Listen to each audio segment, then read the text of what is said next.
of Seven offers developing countries an alternative to China's so-called Belt and Road Initiative. Hello and welcome to VOA Asia Weekly. I'm Chris Casqueo in Washington.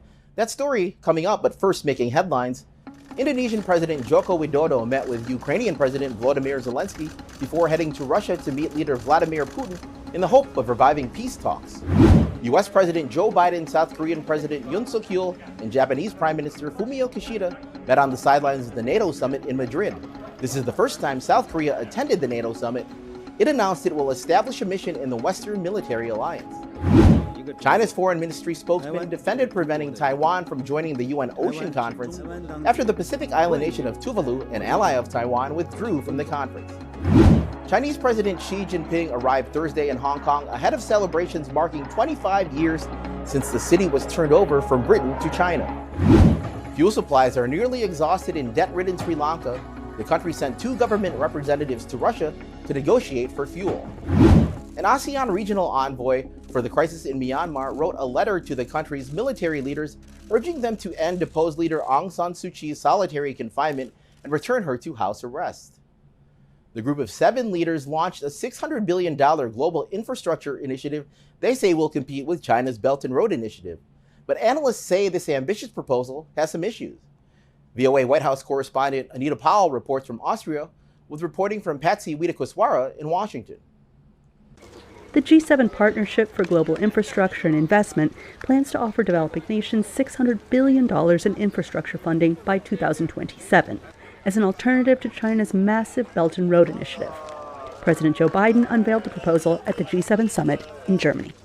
What we're doing is fundamentally different because it's grounded on our shared values of all those representing the countries and organizations behind me.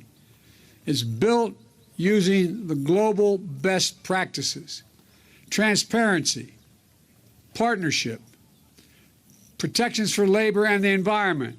A third of the funding comes from the U.S. and the rest from other wealthy G7 nations, using modest government investments and establishing high standards designed to leverage private sector financing.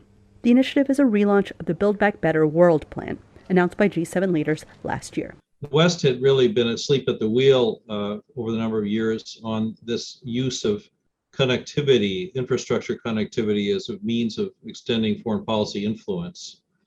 And so they are now coming together on a united project to sort of push this.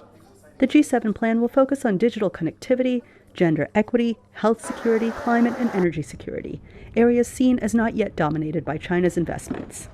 It's billed as a better alternative to BRI, which has been criticized as debt trap diplomacy that Beijing employs to expand its influence. But meeting Western standards of labor and environment may prove challenging for countries. Due to the level of ease of Chinese investments, these are often quite attractive because in the end of the day, when you're a developing country, you want the infrastructure now.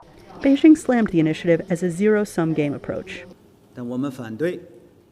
We oppose the moves that advance geopolitical calculations and smear the Belt and Road Initiative in the name of promoting infrastructure development. In the 9 years since it was launched, nearly 150 countries have signed up for China's BRI, so far totaling over 2,600 projects with a combined value of $3.7 trillion, according to data analysis firm Refinitiv.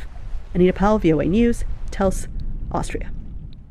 Visit our website, voanews.com, for the most up-to-date stories. This is VOA Asia Weekly. Filipino journalist and Nobel Peace Prize winner Maria Ressa said that the Philippines government is affirming a previous order to shut down Rappler, the news website she co-founded. Rappler gained notoriety for its reporting of outgoing President Rodrigo Duterte's bloody crackdown on illegal drugs. Ressa said Rappler will stay in business until all legal appeals are exhausted. Finally, on VOA Asia Weekly, an Indonesian villager captured a crocodile measuring more than 4 meters using just a thin rope. Video of Usman and his son wrangling the mighty croc went viral in Indonesia.